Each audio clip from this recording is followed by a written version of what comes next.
Hey y'all, this is Moni. And this is Kat. AKA. And this is the Fake Ass Book Club. Wait, can we both say it or no? All right, you guys, welcome back to the show. It's your girl, Moni. And this is Kat. Hey, Kat. Hey, Moni. Wow, what a vibe, friend. Yep, Kat. Short for damn it, Catherine. Damn it, Catherine. Jeez. Stop falling. Oh, my goodness, man. We just been cracking up, you guys. We started the show like 30 minutes ago. We really did. It's like, let's just hit record. Go. Yes. We were talking, you need to hear all that. We're ridiculous. But we're glad you are back, you guys. We have a really good episode this week. We do have a book like we let you guys know last week. So the book we are reviewing this week, you guys, is The Personal Librarian by Marie Benedict and Victoria Christopher Murray. So let me give you a little spiel about the book, get you know what I'm saying, wet your little whistle or whatever real quick. All right, so the remarkable little-known story of Belle da Costa Greene, J.P. Morgan's personal librarian, who became one of the most powerful women in New York despite the dangerous secret she kept in order to make her dreams come true. From the New York Times best-selling authors Marie Benedict and acclaimed author Victoria Christopher Murray. So just a quick little dip your toes in, guys. You know what I'm saying? We're going to get into it. This was a really fascinating story. I actually saw this title. So I don't know if you've ever heard of a podcast called Cocktails. No. Like C-O-C-K. Oh, yeah. C-O-C-K With Medina. And I know them from Horrible Decisions. I follow their page, and that was her book of the month. So then I Googled it, and I'm like, I'm fascinated. I've never even heard of this. Yeah, I'm glad we gave Netflix a rest this week. Yes. We were like, you know what? Let's pick the books back up. Man. And I'm glad we did. So glad we did. So shout out to you, Kiki, for the book when I say pick the books back up, I mean like, the book's up. Like we just listened to them. I know, it's from the headphones. That's crazy. Is everything okay? Why are you doing that? Well, I was why trying are to you do a visual doing that? This is how we read books. Oh, sorry. Okay, I didn't. That was why. Okay. It was a visual. I didn't know. Okay. All right, Can I'm they back still now. hear Everything's us? fine. Yeah, everything's fine. Everything's fine. Guys, everything's fine. It's late. You guys should know that, it doesn't really matter to you, but it's late right now for us. Yeah, our late shows get a little day, and we get a little disjointed, but it's okay. We're gonna keep it together. Again, shout out to you, Kiki, for the book recommendation. I might even join the Patreon to check out the book club. Okay. Because I'm like, you know what? I would love to like to support quality Black businesses. I'm just so saying, that they was do a good job. You were And they're saying that on the live. consistent. I was saying that. So, you guys, without further ado, we're going to get into the show, but not before we dedicate this episode. So you guys, hands over your hearts, everyone. We want to start this dedication out recognizing our ever so special patrons. You guys, thank you so much for your continued support. If you are not a patron, you guys slide over to Patreon / the Fab Podcast. Check out all of the bonus content that we have, all of the fun conversations that we have off camera, off of the show, that you can tap into. And also too, I think I will officially dedicate this episode to maybe to the Cocktails ladies, because I got this book recommendation from Kiki on that show, Kiki Says So. Shout out to you guys. Check out their podcast. What about you, friend? That's a good tie-in. Yes, and I'm shouting this one out to Authentic Arts, specifically for hiring me to help with the mural. So thank you so much. This has been such a great experience. It's still in progress, but really excited. Also, they're doing the artifact, which is still taking submissions up until May 6th. Okay. I want to say it's 4th or 6th. We'll send you the link or whatever. But yeah, just arts are important. Arts and culture, like, you're not really given that message, at least not in school. At least I wasn't, but I'm good at ignoring stuff and just following my heart. So yeah. To following your heart. To following your heart. Excellent. Dedication over. Yes. But speaking of art history, man. Yeah. This book triggered a lot of stuff that I kind of remember from taking art history in college. Really? Yeah, and it should have just been called European art history. Absolutely, it should have been. Because that's usually what you learn about. I never took any real art history classes, but I just feel like any type of art that I did get introduced to was always European art. Yeah. You know, it wasn't whenever you ever hear anything classical art, it's not European classical art. It's just always, that's always the default. It's classical. Yeah, and then if it's, you know, Asian or you know, you have to put that, you know, it's like in front of and it. somehow it diminishes it. It's like I feel American. because then there's just like art, or there's like the brand American, and then when you tack something onto it, you just know that that's like a subgroup. It's like not a real American. It's not original. This is like the Coke Zero version. Which is crazy. You're the new, whatever. Which is nuts. But I was intrigued when I read the little synopsis about the book, and I thought, okay, so J.P. Morgan, what's wild to me is that the fact that name is a name that we still hear today. Sure do. And that was a lot of money. My God. Well, he bailed the government out. He bailed the government out. You guys, this book, I mean, so like it's in the, you know, beginning of the 19th century. I mean, actually, even the late 1800s into the early 1900s. So just think like 40 years after slavery. Yes. Just about. You know, just a little bit after slavery. Yeah. And okay, so before I get into all that, because now I feel myself getting ready to want to blurt. Like, let's just start talking about it right now. I'm gonna start blurting stuff out because I'm excited and it's late and I've had a little bit of wine. Oh, do you have any more? So I'm gonna upstairs. No, never mind. Okay, it was just like a little thing. It was like a little half thing. So anyway, so you guys, you should know about this book. This book is about 341 pages if you decide to read it. It's about a 12-hour listening experience if you do an audiobook. I did find it on Libby, so if you guys have a library card, tap in. You can probably find it there. It was published June 29th of 2021 by Berkeley Books. And I don't know if you have a little bit about the authors real quick before we jump into it, friend. We got two of them. We got doubles out here in these streets, friend. Okay, so all right, so the first one is going to be Victoria Christopher Murray. A native of Queens, Victoria earned a BA in Communication Disorders from Hampton University and an MBA from New York University. Spent 10 years in corporate America. In 1997, so 1900s, Victoria self-published her first novel, Temptation, and 7 more before she landed a contract with Time Warner in 2000. So yeah. And then our other one is Marie Benedict. And she is a lawyer with more than 10 years of experience as a litigator at 2 of the country's premier law firms, who found her unearthing the hidden historical stories of women. Her mission is to excavate the past and bring them into the light of present day. So yeah. I like it. Yeah, 2 ladies teaming up. I love this. We can relate to that. Absolutely. Yeah. Because, I mean, I feel like, and just as a note, you know, one of the authors is African-American, one is a person who we would consider white. And, you know, we were talking about before we started actually recording, I was like, yeah, I'm really glad to know that there was a person of color involved in this story. Because what makes this story unique is that this person, I mean, the main character of the story is Belle da Costa Greene, who was actually born Belle Marion Greener. And she was a white passing woman in the early 1900s. And just kind of... Did you look her up? Like I did. I had to. And she looked black to me. I was about to say, that's all it took to pass. I could have been white. I could have all this time. Because I was like... No one told me. I was like, no wonder every black person she ran into was like, what's this Sneakers doing They're here? like, well, here's your champagne, ma'am. Miss. The hell? Yeah. And her mom was like, don't look nobody in the eyes. That's why, because they gonna know. I mean, it was... we'll throw up... I gotta throw up the picture for this one. This is the lady who was passing for white. How, Sway? I mean, she could just be one of my cousins. Low-key, like, definitely, for real. Definitely. Like, I mean, I've got cousins who actually look whiter than her, for real. Yeah. Like, I sent you a picture of one of my cousins, and you were like, is that a white man? And I was like, no. No. Not exactly. But what's wild is she does... Okay, let's do stuff in order, because we already going off the rails. So this is what happens, y'all. Spoilers for the book. Please, yes, you already know this. Okay, so we start out, they're in D.C., I think. Yeah.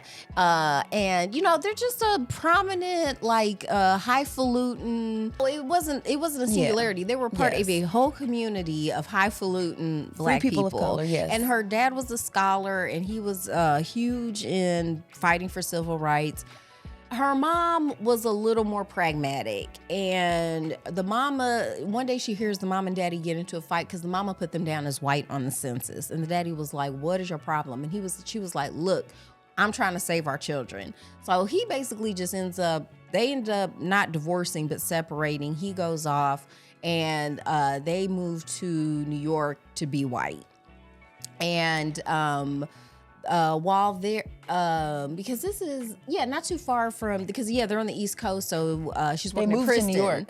Well, but but isn't Princeton in New Jersey? Yeah, okay. Yeah, so so they're New just York. on there. That's not New York. It's close. Yeah, New York okay. and New Jersey is very close. Yeah, pretty much same thing. So she's working at Princeton, and she gets an opportunity to work for J.P. Morgan. And so you might recognize the name from the bank and stuff like that. That's where this guy started. Like, he made his money like working with the Carnegies. You heard a lot of names like the Vanderbilts and old money. Like they're the 400. Like this, like they're like, we came over on the Mayflower and we've been all that stuff. So she's excited, but the mama's like, look, you can't let anybody know. Like I said, don't look him in the eye. Like, just be confident, all this kind of stuff. So she gets in good with J.P. Morgan because, once again, she's amazing at her job. She's better than everybody else.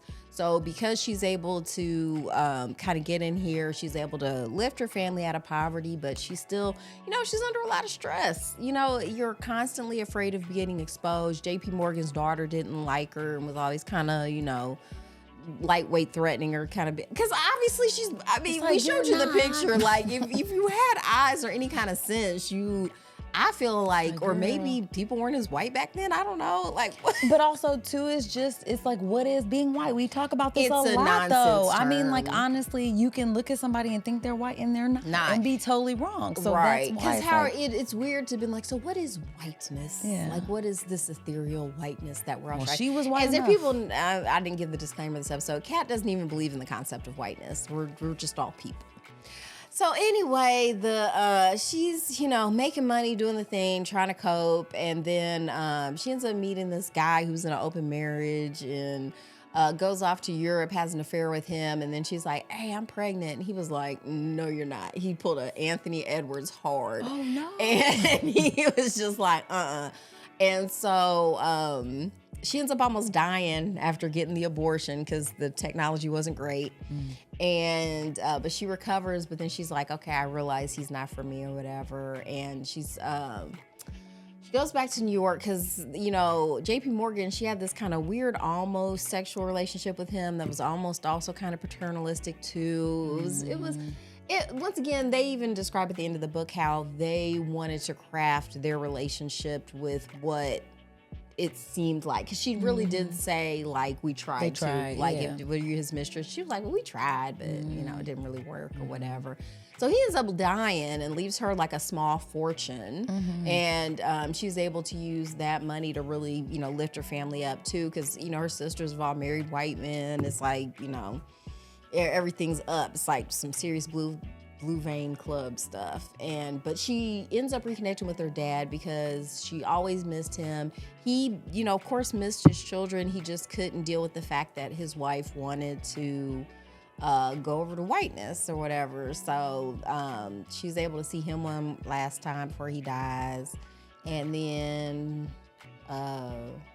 she convinces J.P. Morgan's son to turn his private library that she's been curating for him into a public library. And that's kind of like her legacy to the world, because she's like, I want to, my dad always talked about, what are you going to leave? And I want to honor both of these men who kind of like were so pivotal to my life. Yeah, good job, friend. Thank you. Look That at was you. it. It's late All at night, right. too. You did It didn't feel coherent. I understood what you were saying. Hopefully people got it.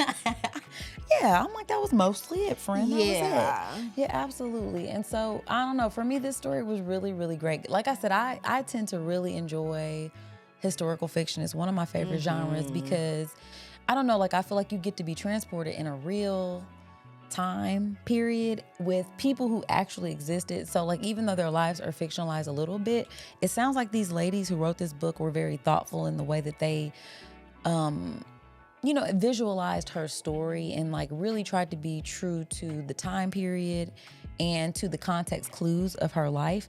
What I found super interesting was them saying that, like, she kept journals and stuff, like she journaled and stuff, but before she knew she was gonna die, like she burned all of her personal diary entries.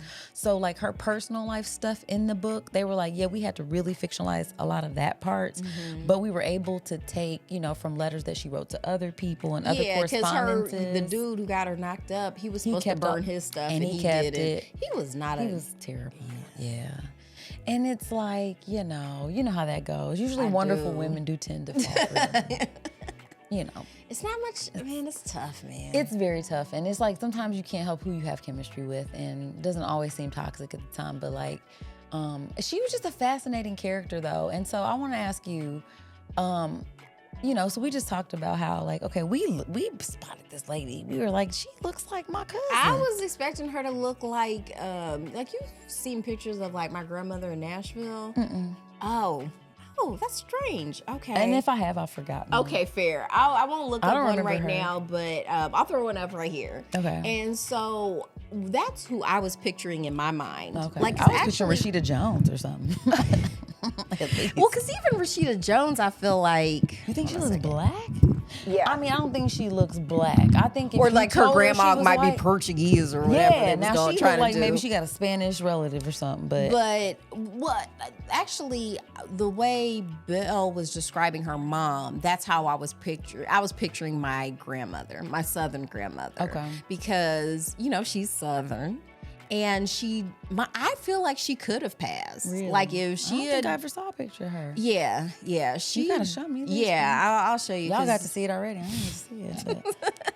She in a lot of the racial trauma from growing up in the South. Because her parents were from the story starts in DC, but the parents are from the South. Yeah. So it's just different. Like 100%. Even though we experience a lot of racism here, that's Southern racism. They mean it. They mean it. It's like it is the defining character. It's why they hold on to the flag. Racism. Yeah, because it's like we just like being white around here.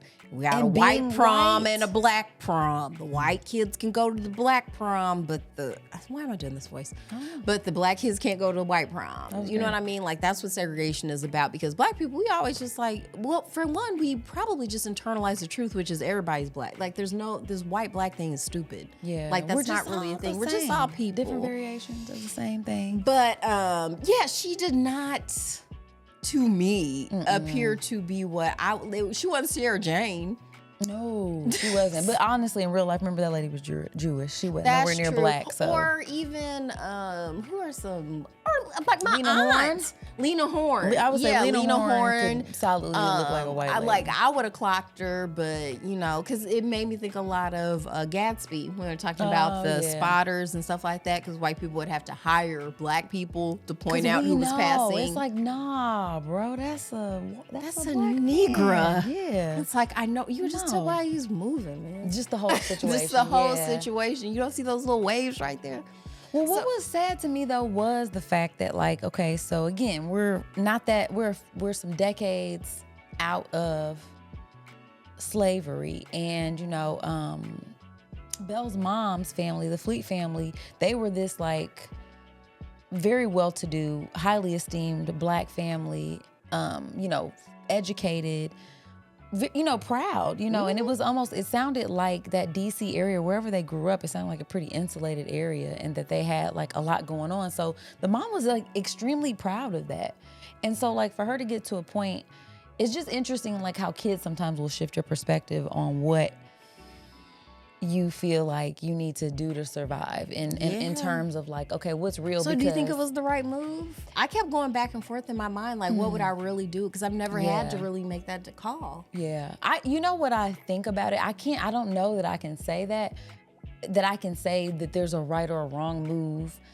all I can say is that when you're in those situations, you do have to be true to how you feel in those situations. So I get how the dad was like, fuck that. You know what I'm saying? Like, I was the first Black Harvard graduate.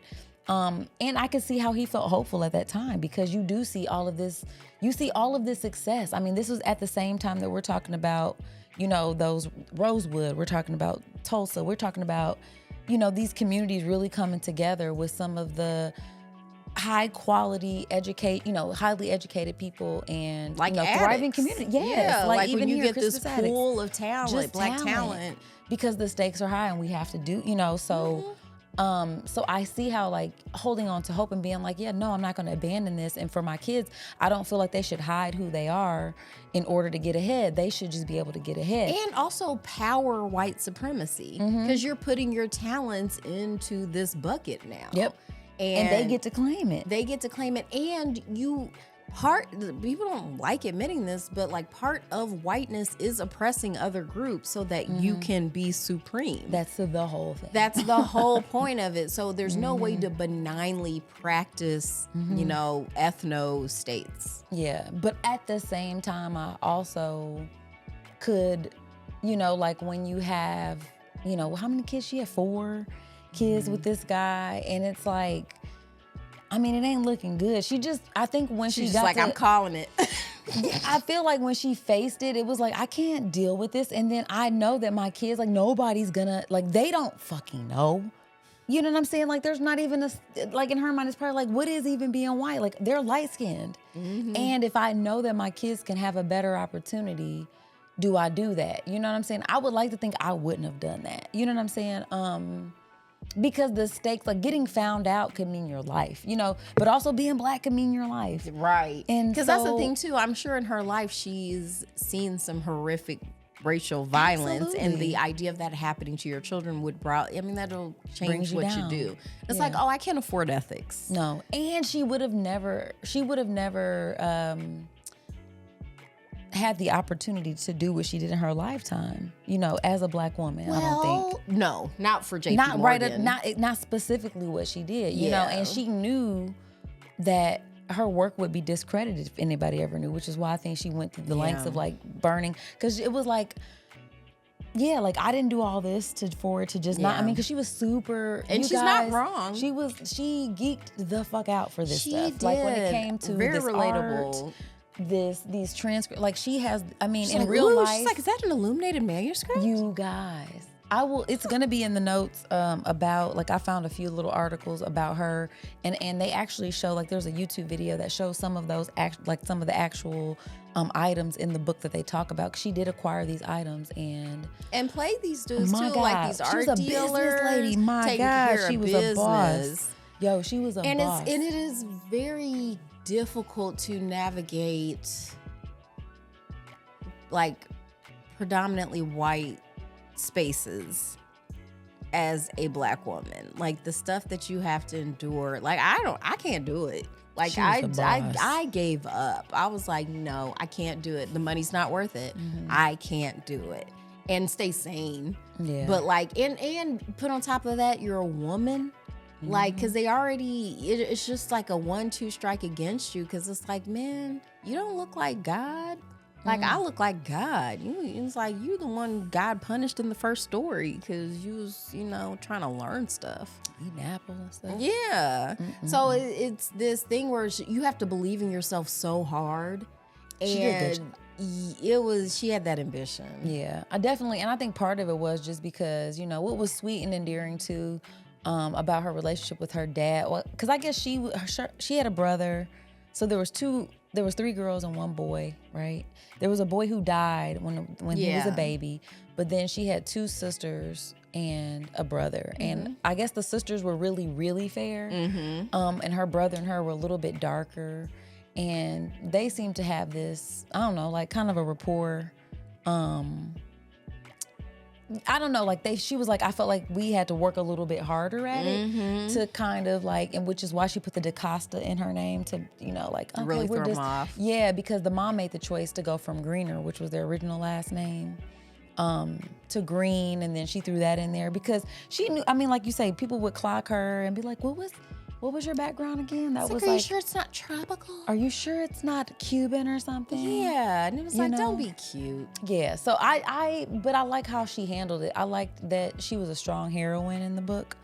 I like that. Yeah, but she still made mistakes. 100%. Like that Bernard dude, man. Of course, it was that. Of course, it was that though. I guess I'd rather it be that in a way, because it's like, I mean, on some level, you deserve. Like she's giving up so much, right?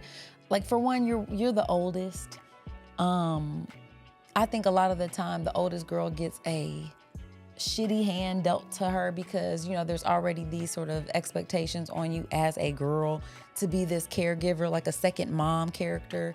And then too, like now you're the breadwinner because the dad left. And that's the other thing. That's the thing that I can't really judge super hard because once a man leaves you in the 1900s, at any point in time, like when a man leaves you, it could leave your life Yeah, you blown have no up. protection. Especially and that was then. I didn't think about that till just now. He wasn't sending money. No. See, that's He my whole left. thing. Like, okay, I get it. Like, you don't want to, like, I'm not going to live as a white man. Well, Even though actually, we don't could. know that because they didn't touch on it in the book. Well, Who knows? just the But way she was as far as we talking, it know- wasn't. Well, no, they weren't. He wasn't because they said they weren't in communication with him. right. But So, yeah, yeah, because they didn't even know where he was and stuff. If he was sending money, he's back in the day. This is like, why you they had to can't pretend to be white. In my mind, that was probably why it felt like more of a viable situation for her because it was like, well, where else am I getting this money? If we're not white and we can't function, you know what I mean? Like you're already black in real life. So if I'm claiming being black and I'm a single mom of 4 fucking kids by myself, Well, she wouldn't be by herself though if she wasn't claiming white though, because he left because she wanted to claim white. okay, but regardless, niggas Yeah. knew she was black. Yeah, You know what I'm saying? because he Like, would have the stuck words- around if they were gonna. Well, Maybe. maybe. But he was just basically saying like he couldn't stick around because he did. She didn't want to be black anymore. Or she just wasn't down with the cause. I don't think that she actually changed any of that until after he left, though. You know what I'm saying? Like, No, that was the whole. That's why they broke up. but she didn't change their names and stuff until after he left. Well, that was just the move. Like she was gonna do that probably anyway. I mean, but it didn't get done. I mean, if he mean, would have stuck around, you know my what I'm whole saying? thing was like the impetus to him leaving was her claiming whiteness. Yeah, her feeling like this is the move. This is what Yeah, I like would I like don't to feel do. bad about it because he was Yeah. like trying to be like, you know this is messed was- up. You put us down as white on the She's census. like- That's really messed up. She's like, eh. So like to me that was It was a difference in their philosophy on life, and it was Yeah. like we can't be together because of this. And Yeah, then after he's like, I'm not left, gonna yeah. live as a white family. Yeah, I'm not and, doing that. And she's like, basically, I'm not gonna live as a black family. He was the first graduate black guy who graduated from Harvard. Harvard, for He's like, real. yo, I'm not getting ready to do this. And he was like in real time, and he was fine. Did you look at his picture? Yeah, he's a good looking man. In real, that man was a good Yeah, looking man. I was too. like, that's said, a good damn. man, She's like, Savannah. oh my God. You know what else it reminded me of too? Did you watch Gilded Age? Was I talking to you about that on HBO? You talked to me about it, but I did not. You didn't watch it. It's about this time period. Yeah. And like this sort of this was back before the let me tell you about people getting excited about talking about Trump's gonna cancel the income tax. Oh my God. If you're listening to this, you don't pay income taxes, okay? You pay payroll taxes, all right? Income taxes is what got instituted on the Rockefellers, the Vanderbilts, all these people who have more money than the government. The reason it's because they were robber barons. There was a whole term for it. They were hoarding all the money. And so to get the money back, the government's like, yeah, we're going to do a income tax so that we can get this money and basically redistribute it to your workers and stuff like that. So don't get excited when you hear no income tax. You don't pay those anyway. You just think I make money, I have income. No, that's a whole different thing. But yeah, it's a show on HBO about basically the Gilded Age, back when, these people had way too much my God, it money, was crazy. ballrooms in the house and all this other stuff. And then like towards the end of the book, the JP Morgan, he was trying to sell some of the collection to pay the taxes so he could stay liquid and stuff like that. So, Right. which is a good thing. You need the money moving around. It's not a good thing to hoard money. No, definitely not. For I the did think it economy. was weird though that not weird, but so the daughter who didn't like And Anne who didn't like Belle.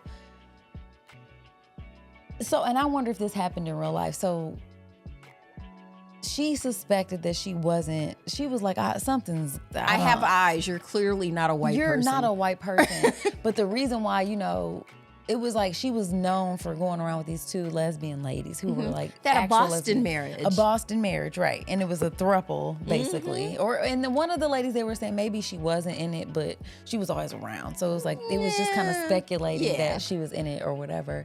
But it was like, why pull her card when you know? Do you know what I'm saying? Like, if you have your own secrets and you are kind of on the outs with your dad. It's an open secret. Yeah. Because it sounds like the dad knew. So it's hers. Yeah, oh, but everybody's too polite to actually say it, right. But we all know. Yeah, and that was the thing, too, that she kind of resented because she was never fully accepted by her dad because the dad knew. Yeah. But he didn't cut her out of the will, which was he didn't cool cut anybody or out. whatever, but... Yeah, I think it's just also a human thing, too, to be like, you want to throw stones to hide your hands. Yeah, exactly. So, Anne was a bit of an antagonist. She was, in the story. But she wasn't the worst. The worst was Bernard. He was absolutely terrible. I felt bad. And I wonder how that really went in real life. A lot of that was dramatized. There was enough evidence that, she go right there. Yeah, like that's a black lady, man. It's kind of interesting too when we were watching Passing and they, shot it in black and white because, you want to whatever, but yeah, I was like, yeah, that's a black lady, but that's just me. That's kind of how I felt too, though. But okay, so let's see. What are some of your favorite parts in the book? What were your fave? Definitely talk about the art. Okay. Especially when they're talking about like the modernist art, what would because it would have been Which modern than age? like Matisse and Picasso, or just kind of talking about these people where he was like getting mad at her. It's like she thought she had been outed as a black person, but he was just mad because she was talking about like he thought she was talking about adding modern pieces to the collection. But it's like at a certain point, these will become classical. Like you still want to go ahead and start giving them now before they, It was just very, very funny. Also, I thought it was kind of funny that the city in Italy where she has like her little affair with Bernard was Verona, because that was the scene of Romeo and Juliet. Oh. So you have like star-crossed lovers and it's kind of doomed. Very nice. I didn't know if that was on purpose, but I thought that was cool. What was your favorite part? Might have been. Let's see. I don't know. I think I liked I liked any story where she was like going in and like making a deal. So like when she went in and spent $50K, or when she bought the cat school, whatever this, he was looking for these very specific things for the library, and like she worked for years and years and years and years. And just her wheeling and dealing. Like, I love the way she dealt with these art dealers. I love when she showed up as a boss bitch, basically. Yeah. And like the outfits. And describing the outfits. And she just was like, I'm going to be as outlandish as I want to be. So she was always extremely stylish, very coquettish. Very coquettish, very flirty, but also demanded people's attention. Like, you knew that if she was there, to the point where she was just well sought after. So just her persona was fascinating to me. You know what I mean? Like how she leaned into it. Yeah. She kind of, like you say, like was hiding in plain sight. And paying $50K for something back then, think about how much money that was worth now. I mean, that was the entire amount she got in the will. Yes. And oh my God. And that was enough to live on for the rest of her life. Yeah, her and her family. Yeah. Because she lived with her mom for forever. What did you think about her mom and hers relationship, though? It's relatable. Yeah. Like, I don't know that anyone ever like stopped seeking parental approval, really. Like, it means so much to like hear your parents say like, I'm proud of you, like all of that kind of stuff. And her mom's voice was always in her head like, oh, mama wouldn't like that, or don't like eyes with the darkies. Mama, to me it was it reminded me so much of my Southern family. Yeah. It's like, mama, this, that, and the other. And just sort of a reminder too, I lived with my grandmother for years, and the way she talked about her mom, like that's such a deep relationship, and ultimately just part of becoming an adult is forgiving your parents, and the fact that I don't know, it's so complicated because I've never had to deal with this too, because she had so much yearning for her relationship with her father.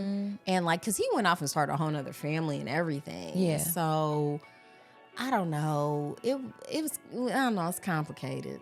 I feel like what I liked, though, it seemed like as she got older, she felt a little bit more close to her mom, you know, because she was, especially after she had that whole situation with Bernard and she came home and her mom was like, something's different about you. Like, she ended up having this abortion. Yeah, and she's like, and I know, and her mom shared like, that's the thing, too. Like, when you think about people from that time, like, sharing their personal details of their life that might be considered shameful or embarrassing or just deeply personal, like, they don't do that. They didn't do that. No. And so, like, for your mom to sit down and, like, share with you, you know, because she was like, I heard that my mom had a son before me, but I didn't, she never said anything about it. So even though like I felt like she was on some bullshit before this moment, I like just kind of hushed to listen to her because I'm like, yo, I didn't, you know, she doesn't usually talk to me like this. And I think from the lens of like her losing a child and the sense of loss that she felt, it just helped her connect to her mom in that way. And maybe she started to understand like why her mom was trying to protect her or why her mom may have made the choices that she made. Because it's easy to judge because I think she had more of her dad's spirit. Her dad, you know, even though she made the choice to live as a white woman, in the background, I think there was a part of her who, you know, whether it was the way she acquired, like the Moore picture, like there was some art that she acquired that I think she did I think she admired the art, but she wanted to make sure she got some of those pieces in this library because her life's work was to make this something public and to put some of the finest pieces of art in this collection. So, you know, it's like you're working against yourself, right? Like you're trying to always resolve like, okay, how I have to show up in the world to be, air quotes, successful and make a mark or whatever, but also how do I stay true to myself? So I think she was trying to strike that balance, and however imperfectly she was able to do that, to me, it was just really compelling. I mean, very relatable. Story. It reminded me, weirdly enough, of Blue Eye Samurai. Ooh, like some of the themes of basically having sort of this secret identity and having an intense quest. My God. Yeah, and a complicated relationship with your mom. Yeah. Like it was it was just weird. Like every once in a while I was just kind of thought of Mizu. Well, and it was also too like the I thought it was interesting so she loved JP Morgan, but she also kind of like you said, there was this sexual tension for them, but I think, you know, that just was because she was yearning for that paternal figure. You know what I'm saying? Like your dad, you feel this sense of abandonment, and so he felt paternal, and then there was this, and there's an attraction to power. Power is attractive. It's very intoxicating, and he was known as a philanderer too. Like that was the other thing. So it's like he must be doing something. Well, I mean, it's probably money. Why do they get to be philanderers and women are hoes? Can't he just be a hoe? He was a hoe. I feel like, what was the term they kept using? I was trying to think of what they were calling him in the book. It was something like that. It wasn't hoe, of course, but I couldn't think of it. That's why I said that. But it was just like, I don't know. He was out there hoeing. She was kind of attracted to him. He was definitely obsessed with Belle to the point where it started getting like, he was real possessive, especially like. I feel like not just men. I feel like people get possessive with the people in their employment. A lot of times, like it's this idea of like you work for me, you just work for me. Like kind of like if I can make a digital clone of you that could never leave, I would. You know, like Robert Daly. Yeah, you know what I mean, like from Black Mirror and stuff like that. Here's another thing, because like I said, this reminded me of a lot of other different media. So C.P. Morgan, was that Pure Point? Because they kept calling him Pure Point. Because that was the library, was Pure Point Library or whatever. Pure Point, was it? I don't know, something like that. Go ahead. Continue on. But that was the name of the bank from Industry, another HBO show. I like HBO shows. And there was like the name of the investment bank, like in London, was called Pierpont. I was like, Pure Point. Pierpont. I like saying Point. But it's wrong. Just so everyone knows, she's wrong. It's Pierpont. Pierpont. Yeah. Pure Point. Look at him. So yeah, look at him. That's a white man. And so yeah, it is. Yeah, he is. Okay. Yeah, he's got the mustache. So yeah, but yeah, that was the name of the bank or whatever. So that was just kind of funny. The Pierpont Morgan Library, Yeah. And you know, it was the kids were a little jealous, not so much the son, because it was like, they couldn't understand, like, if you're not hunching on this lady, how is she this popular? Why are you bringing her to our family functions? Why do you love her so much? But it just goes to show just how, like, I mean, not like it's only Black women, but I just feel like, I mean, we got a recipe going. I'm just saying, the fact that she was able to do what she did, man, like, I mean, this is unheard of. Like, she was basically, like, running JP Morgan in a way. I mean, not running, but like he cared about her opinion about stuff. She was able to banter back and forth. She had his respect. She did. Also, she was kind of like the mammy. There was like a caramel colored titty in his mouth, you know. Well, because she would read to him. She was a very soothing presence in that way. You know. It was mammy. It was complicated is all I'm saying. Right, but it is this idea of always wanting this person. Like she said, it's like, you don't own me. He's like, yeah, I do. Kind of do though. But, and I think for people who have a lot of wealth and power, they feel like they can buy and own whatever. Yeah. And that's probably why ending slavery was really hard for them. Probably why. You know, like, just think about how hard that was. It's like, I don't get to own people anymore. Well, do I at least get reparations? Like, yes. I don't get to have. Okay. Yes, you do. That makes me feel a little better. You do get reparations. It's like, get out of here, turkeys. Yeah. If I got to do it myself now. Yeah. Kind of. But yeah, I just, I really, really liked that. I thought she did, I thought that they did, I mean, the writers did a really beautiful job of, I felt immersed in this story. I really felt myself feeling like I was there watching it. I mean, I would love a movie about this. I promise you, I like was whoever, it, like just take all them sets from Gilded Age and do this show. Oh my God, please. Yeah, turn it into a prestige television show, HBO. It needs to be a series, definitely. With a companion podcast. Yeah, and we'll do that. Yeah. Along with somebody else, maybe the authors. Well, no, they always, whenever they do the companion podcast for HBO, they interview like the directors, the writers, the cast, all of them. Like the product design people, all that stuff. They interview everybody. Yeah. I don't want to leave anyone out. It would be amazing. I think it'd be great. I love it here. Okay. Well, friend, should we take a quick break? Probably. All right.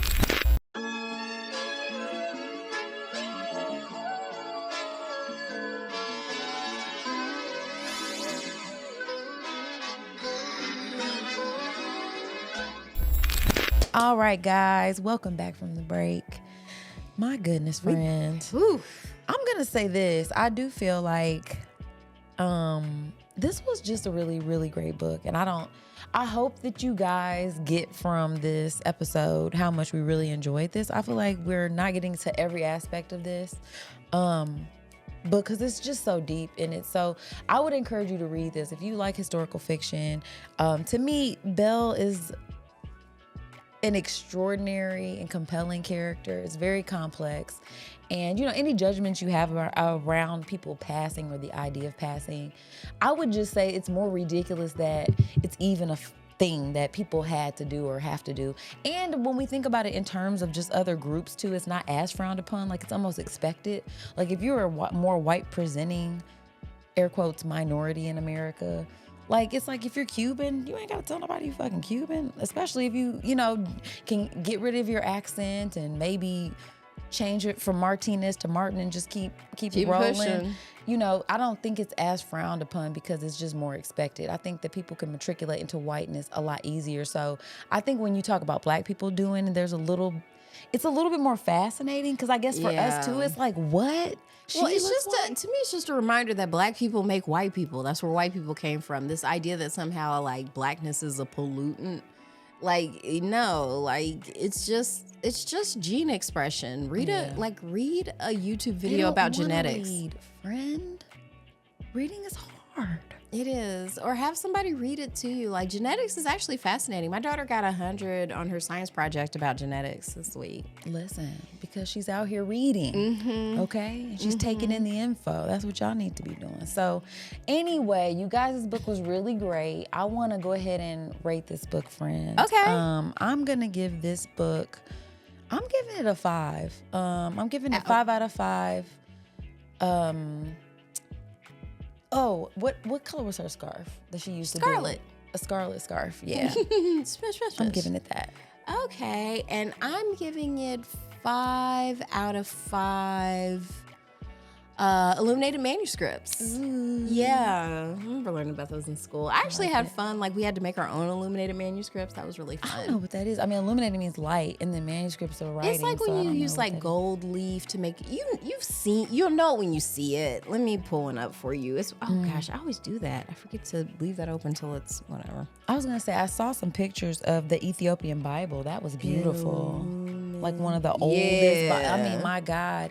Oh, because you can. We have some of those that are this kind of stuff. Yeah. Okay. Yeah. That's what it kind of looked like. Like kind of beautiful. stuff. Yeah. At the art museum, they have Okay. some stuff like that in the African art section. One of my favorite That's awesome. things is like some of the art pieces, because we're talking about art collecting. We didn't really talk about how some of the practices of getting some of these items originally. Like, we're talking about the buying, selling, and trading amongst Europeans and Americans, but where you get that from? yeah, and in the African art section of our art museum here in Indiana, it's very funny because when you read the little panel, there's like this carved ivory tusk, and you can tell there's like some burn marks on it. And the way they explain it is it might have been from a fire from a punitive expedition carried on by the British. I was like, that is a really cute way of saying looting. Wow. So the next time you see any looting, I'm calling it a punitive expedition. That's all it was. That's all it was. That's It's just a little punitive. A little expedition. I was like, ooh, y'all are so slick with those words. I'll tell you what. It's those narratives, boy. I tell you. Well, what I'm glad for is that, Belle's story is something that we still like. I mean, I almost felt like, damn, I can't believe I'm just now hearing about this compelling historical figure. And it makes me even more sad now that, like, there's a push toward erasing these stories from, just the narratives that we hear about anyway. So take them out of the curriculum. They do. And so for me, it just kind of pushes the point of why our podcast is important, and other just, any kind of outlet that's highlighting these types of stories. Even though this one was fictionalized, I mean, there are books out there about this lady's life in real time. And they're important stories. Better. It does. Art is better when you learn about all of the art. Like, it's not just somehow better when you just have this very myopic lens. Also, shout out to Target for losing all that money for getting rid of their DEI programs. Have you seen that? I've heard right when it was happening. They're but it's going losing back. all kind of money. I don't know what they're doing to right the ship. I don't know. They need to just be like, it's our bad. Like, y'all They're need to not gonna say apologize. that. Well, they should, because they are. I almost want to go shop at Target because I know they probably got a lot of stuff on clearance because they're not moving anything. But I'm staying firm. I'm like, yeah, like don't pander to me and then be straight up and be like, no. It's like, you don't need to be working here though. Yeah. It's like you can buy all you want, but it's like we don't really see it for the differently abled. It's like that's really crazy. It and is. I don't. But in Costco, they've seen a bump in sales since they've recommitted to DEI. Right. So it's like, because they were doing a side-by-side comparison of like the shops and stuff like that, and like Target's looking empty, and Costco stays It's bumping. always bumping. My God, I'm sick of it, because I'll be up in that thing. It's like you would be like, Costco, can you piss some people off so this parking lot ain't like this? Let's go back to the COVID times where you let the old people come in first. I want to be there for that time. That's me. Do I qualify yet? I remember that too.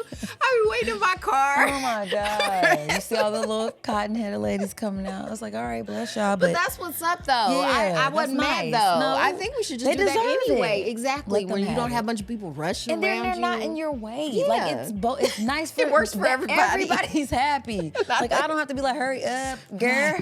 Shit, I got shit to do. You ain't got nothing to do. You can stand there for as long as you want and contemplate the enormity of the universe. School's out at 3. Girl, I got dinner to cook when I leave here. Okay, you remember that, don't you? But anywho, yes. So I just want to reiterate, I love this story on so many levels. Yeah. And it's Recommend. I highly recommend this story. If you don't like this story, you're a hater.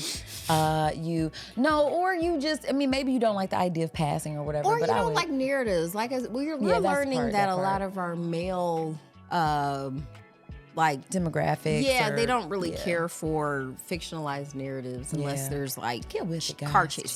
Jesus.